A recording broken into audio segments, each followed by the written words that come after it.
एकही दवाखान्यामध्ये महात्मा फुले जन आरोग्य योजनेची आज सुविधा नाही। असे अनेक आजार आहेत या योजनेमध्ये अजूनही समावेश झालेले नाही। सरकारी कर्मचाऱ्यांनी कशा पद्धतीने ट्रीटमेंटसाठी जायचं? सरकारी कर्मचाऱ्याला 20-30% या ठिकाणी खर्च होतो। कॅशलेस पद्धतीने महाराष्ट्रातल्या सगळ्या सरकारी कर्मचाऱ्यांचे मेडिकल बिलाची प्रतिपूर्ती झाली पाहिजे। राज्यामध्ये जवळजवळ 18 लाख सरकारी कर्मचारी आज विविध विभागामध्ये काम करतायत। या सगळ्या सरकारी कर्मचाऱ्यांना आपण त्यांच्या आरोग्याची काळजी घेण्यासाठी त्यांच्या मेडिकलच्या बिलाची प्रतिपूर्ती आपण या ठिकाणी करत असतो। मात्र हे करत असताना त्याची जी प्रक्रिया आपण केलेली आहे ती 5 लाखापर्यंतचे अधिकार खालच्या स्तरावर आहे आणि 5 लाखाच्या पुढचे शासनाच्या स्तरावर येतात, म्हणजे अगदी सचिव पातळीपर्यंत हे सगळे फाईल येत असते। सभापती महोदय, मला सभागृहाच्या निदर्शनास आणून द्यायचं आहे की हे जे उत्तर या ठिकाणी आता देण्यात आलेलं आहे याच्यात असं सांगितलं की महात्मा फुले जन आरोग्य योजनेमध्ये सगळ्या 12 कोटी जनतेची आपण व्यवस्था केलेली आहे, त्याच्यात सरकारी कर्मचारी सुद्धा येतात। त्याबाबत मी सरकारचं अभिनंदन करतो। हे चांगला निर्णय सरकारने मागच्या काळामध्ये घेतला। मात्र सभापती महोदय, असे अनेक आजार आहेत की जे या महात्मा फुले जन आरोग्य योजनेमध्ये अजूनही समावेश झालेले नाहीत। असे अनेक तालुके आहेत, जवळजवळ 158 तालुके महाराष्ट्रामध्ये असे आहेत का जिथं एकही दवाखान्यामध्ये महात्मा फुले जन आरोग्य योजनेची आज सुविधा नाही। मग लोकांनी नेमकं सरकारी कर्मचाऱ्यांनी कशा पद्धतीने ट्रीटमेंटसाठी जायचं हा खऱ्या अर्थाने पहिला प्रश्न आहे। म्हणून याच्यामध्ये काही बदल आपण करणार का हा माझा पहिला प्रश्न आहे। दुसरा प्रश्न सभापती महोदय, खऱ्या अर्थाने जो आहे तो म्हणजे खरा प्रश्न 5 लाखाच्या पुढचा सुरू होतो का याला सिव्हिल सर्जनकडे जावं लागतं, त्याला अधिकृत सिव्हिल सर्जन काही टक्के त्याचं फी घेतो, अनधिकृत पण त्याच्यामध्ये अनेक खर्च होतात आणि सरकारी कर्मचाऱ्याला 20-30% या ठिकाणी खर्च होतो आणि 2-2, 3-3 वर्ष त्याचे पैसे त्याला मिळत नाही। आणि म्हणून सगळ्या सरकारी कर्मचाऱ्यांची गेल्या अनेक वर्षाची मागणी आहे की ती व्यवस्था ही जशी महाराष्ट्र पोलिसांना आपण कॅशलेस पद्धतीने दिलेली आहे त्या पद्धतीने कॅशलेस पद्धतीने महाराष्ट्रातल्या सगळ्या सरकारी कर्मचाऱ्यांचे मेडिकल बिलाची प्रतिपूर्ती झाली पाहिजे। सभापती महोदय, उत्तरामध्ये मंत्री महोदयांनी दिलंय की मागच्या 5 वर्षामध्ये 238, 248, 213, 226, 346 साधारणतः 350 कोटी रुपये आता वर्षाला हे सरकारी कर्मचाऱ्यांच्या बिलापोटी आपण त्याची रिइंबर्समेंट करतोय। एवढेच जर पैसे आपण जर एखाद्या मेडिक्लेमच्या इन्शुरन्समध्ये जर टाकले तर मला असं वाटतं की या सगळ्या सरकारी कर्मचाऱ्यांना कॅशलेस पद्धतीने आपण निश्चितपणाने ही सुविधा देऊ शकतो। तर माझी मंत्री महोदय आपल्या माध्यमातून सरकारला विनंती आहे की कॅशलेस पद्धतीने सरकारी कर्मचाऱ्यांचे मेडिकल बिलाची प्रतिपूर्ती होण्याचा निर्णय सरकार घेणार आहे का?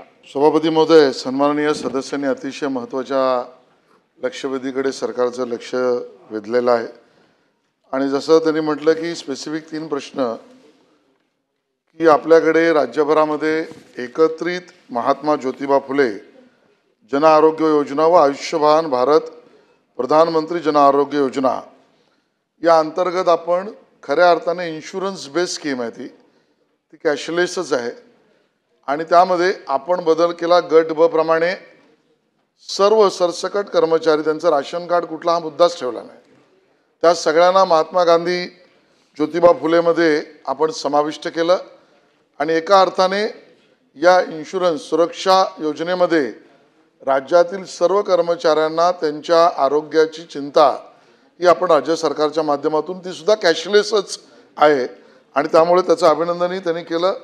तर ती राज्यामध्ये कॅशलेस व्यवस्था आहे नंबर 1।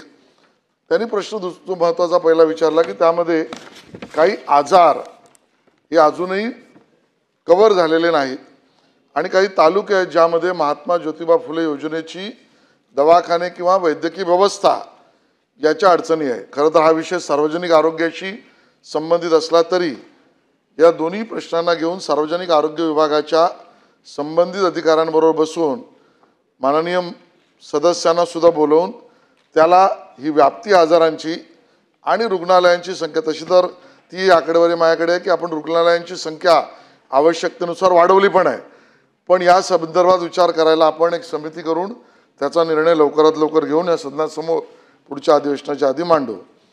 दुसरा प्रश्न त्यांनी उपस्थित केला तो 5 लाखाच्या पुढे ज्यांचा वैद्यकीय खर्च होतो त्यांच्या प्रतिपूर्तीची व्यवस्था काय।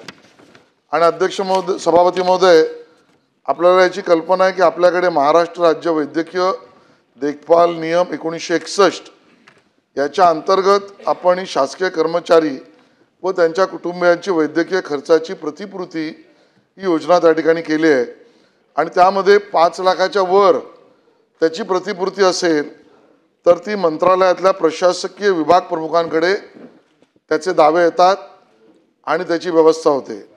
त्याच्याही वर असतील किंवा जे आजार, ज्या शस्त्रक्रिया यामध्ये परिपूर्तीत नसतील त्यासाठी एक वाजवी समिती असते ज्यामध्ये डेप्युटी डायरेक्टर हॉस्पिटल आणि एक्सपर्ट्स यांचं ओपिनियन घेऊन त्याची सुद्धा प्रतिपूर्ती होते. पण त्यांचा प्रश्न महत्त्वाचा आहे की हे मिळण्यासाठी लागणारा वेळ, त्यात काही दलाल, काही लोक, काही पैसे घेतले जातात असा त्यांनी आरोपही केला आहे आणि त्यामुळे त्यांची माहिती खरी मानून ही सुद्धा व्यवस्था जी आहे ती सिमलेस, ऑनलाईन, पारदर्शक पद्धतीने करण्याच्या बाबतीतलं योजना आणि धोरण शासन करेल, हे त्याचं दुसऱ्या प्रश्नाचं उत्तर आहे. तिसरा मुद्दा जो त्यांनी सांगितला की 350 कोटीच्या वर आपण हा खर्च वैद्यकीय सेवेसाठी आपल्या शासकीय अधिकाऱ्यांचा करतो आणि त्यांना सुद्धा कॅशलेसमध्ये आणण्यासाठी काय करता येईल, तर खरं तर त्याचं उत्तर हे आहे की आजही ते कॅशलेसमध्ये आहेत. पण महात्मा ज्योतिबा फुले आणि प्रधानमंत्री जन आरोग्य या योजना त्या शासकीय कर्मचाऱ्यांपर्यंत पोहोचून त्यांची त्यातली सहभागिता सुलभ करण्यासाठी आपण कार्यक्रम करू की ज्यातनं ती सुविधा इन्शुरन्स स्कीमची त्यांना सुद्धा कॅशलेस मिळेल. ह्या 3 प्रश्नांची उत्तर आहेत.